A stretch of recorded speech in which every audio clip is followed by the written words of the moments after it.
Assalamualaikum warahmatullahi wabarakatuh.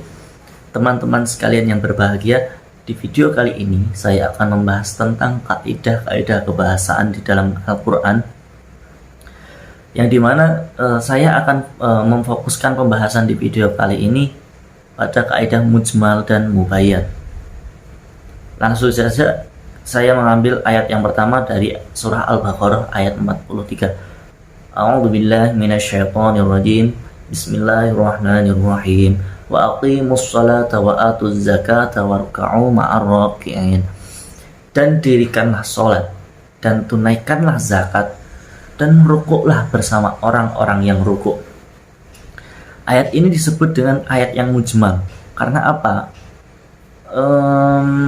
Untuk mendirikan salat dan dirikanlah salat, tunaikanlah zakat dan rukuklah bersama orang-orang yang rukuk, itu membutuhkan penjelasan dari ayat-ayat yang lain ataupun dalil-dalil yang lain.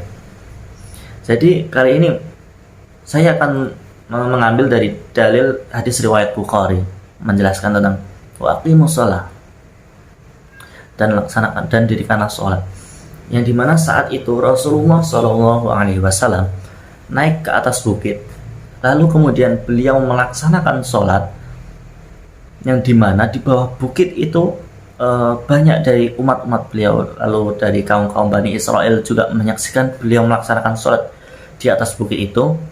Lalu setelah selesai melaksanakan sholat, beliau kemudian berseru kepada mereka, dirikanlah sholat sebagaimana apa yang kamu lihat mengenai apa yang aku laksanakan tadi. Begitu juga tentang wa'atuz zakah dan tunaikanlah zakat. Itu pun membutuhkan dalil-dalil yang menjelaskan bagaimana cara-cara untuk berzakat, lalu zakat itu kapan sih dilaksanakan, faedahnya zakat itu apa sih. Lalu kemudian warka'u ma'ar raki'in. Warka'u ma'ar raki'in di sini saya merujuk dari kitab Tafsir Al-Azhar dari Buya Hamka. Beliau menjelaskan bahwa warka'u ma'ar raki'in itu rukuklah bersama orang-orang yang rukuk. Beliau bermaksud dalam wa aqimus shalah itu kita harus melaksanakan sholat secara berjamaah. Warka'u ma'ar raki'in, rukuklah bersama orang-orang yang rukuk. Jadi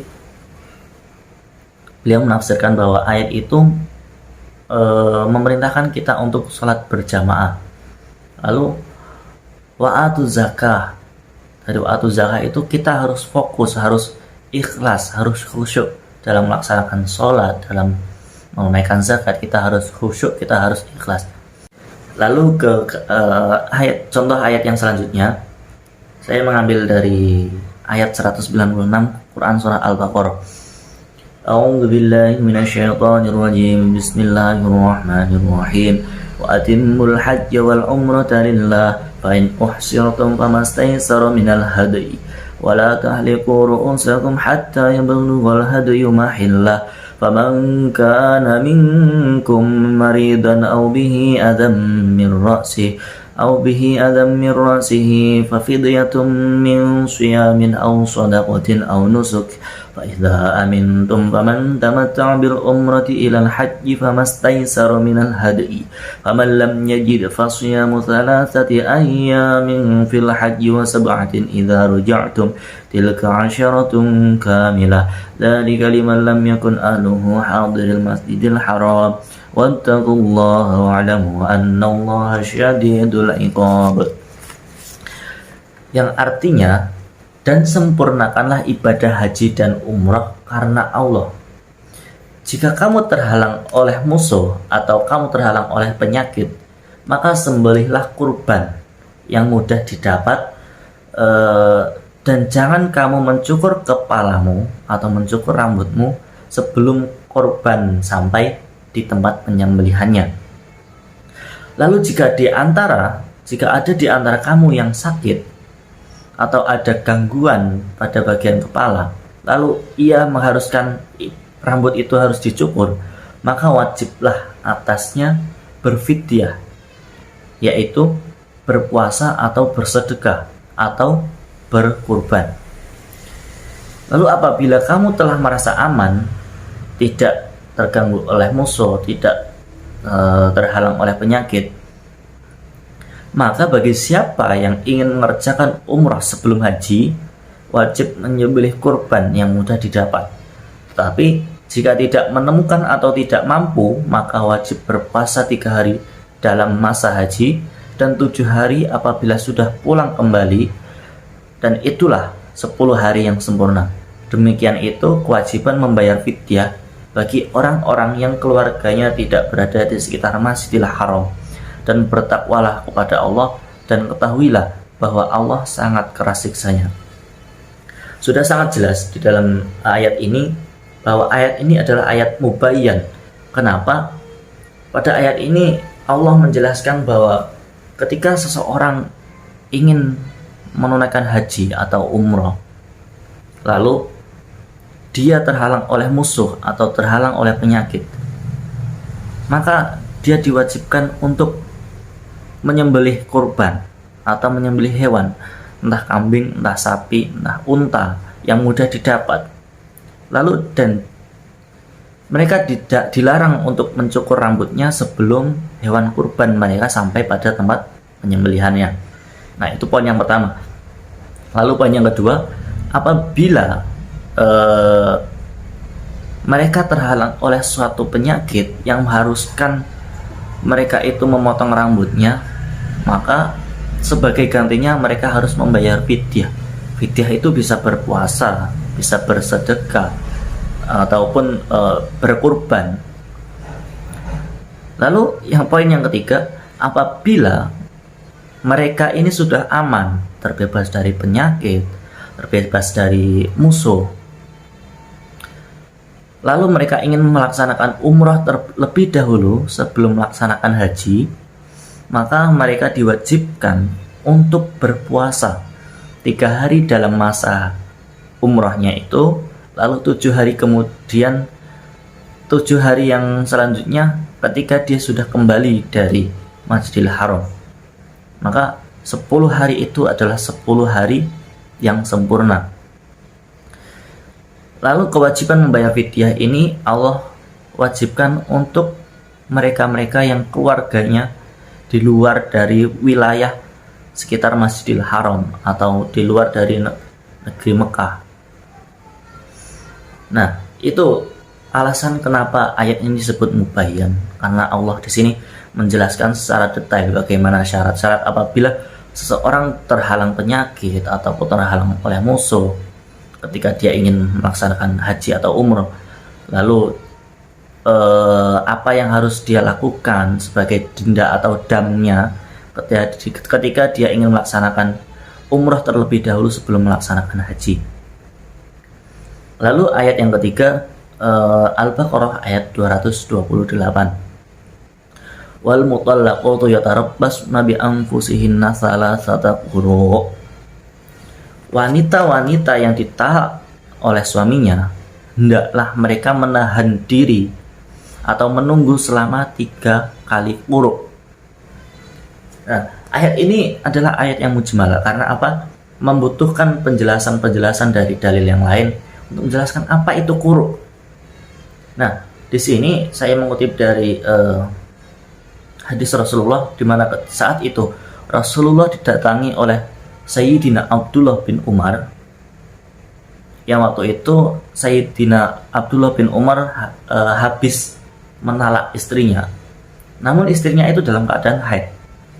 Lalu Rasulullah mencela Sayyidina Abdullah bin Umar tersebut. Beliau menjelaskan kenapa. Beliau berkata, janganlah kamu sekali-kali menalak istrimu dalam keadaan haid, karena itu akan memberatkannya. Kenapa memberatkannya? Karena dia harus menunggu selama 3 kali quru'. 3 kali quru' itu apa? 3 kali 3 kali masa suci. Lalu contoh yang ketiga adalah Al-Quran surah Al-Baqarah ayat 228 yang berbunyi wal mutallaqatu yatarabbasna bi anfusihinna salasata quru', yang artinya wanita-wanita yang ditalak oleh suaminya, hendaklah mereka menahan diri atau menunggu selama 3 kali quru'. Ayat ini disebut sebagai ayat yang mujmal. Kenapa? Karena ayat ini harus mendapatkan penjelasan dari dalil yang lain. Apa itu yang dimaksud dengan 3 kali quru? Nah, di sini saya merujuk dari sebuah hadis yang dimana saat itu Rasulullah Shallallahu Alaihi Wasallam didatangi oleh Sayyidina Abdullah bin Umar, yang dimana saat itu Sayyidina Abdullah bin Umar menala istrinya saat istrinya dalam keadaan haid. Lalu kemudian Rasulullah mencela Sayyidina Abdullah bin Umar tadi, janganlah kamu menala istrimu sedangkan istrimu dalam keadaan haid, karena itu akan memberatkannya. Kenapa memberatkannya? Karena seorang wanita yang ditalak oleh suaminya, mereka harus menunggu selama 3 kali quru. Apa itu 3 kali quru? Yaitu 3 kali suci. 3 kali suci dalam artian ketika dia ditalak pada masa suci, maka dia hanya menunggu 2 kali masa haid. Yakni ketika dia ditalak, ini masa suci pertama, lalu kemudian dia haid, lalu kemudian masa suci yang kedua, lalu dia haid yang kedua, dan pada masa suci yang ketiga ini dia baru boleh bersuami, dan itu disebut dengan masa iddah. 3 kali quru itu yang dimaksud Rasulullah. Apa itu 3 kali quru? Kenapa Rasulullah Shallallahu Alaihi Wasallam mencela Sayyidina Abdullah bin Umar? Karena dia menala istrinya dalam keadaan haid.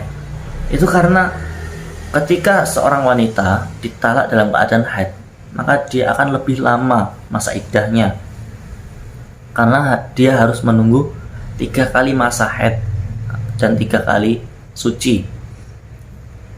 Dalam artian ketika dia ditalak ketika masih haid, dia harus menunggu selesai haidnya, lalu kemudian masa sucinya yang pertama, lalu haid yang kedua, lalu masa suci yang kedua, dan haid yang ketiga, lalu masa suci yang ketiga, dia baru boleh bersuami. Itu alasan Rasulullah kenapa Rasulullah mencela Sayyidina Abdullah bin Umar yang menala istrinya ketika istrinya dalam keadaan haid. Hal ini bertujuan agar ketika seorang istri yang ditalak oleh suaminya ini membersihkan rahimnya dari sisa-sisa benih-benih dari suaminya yang pertama.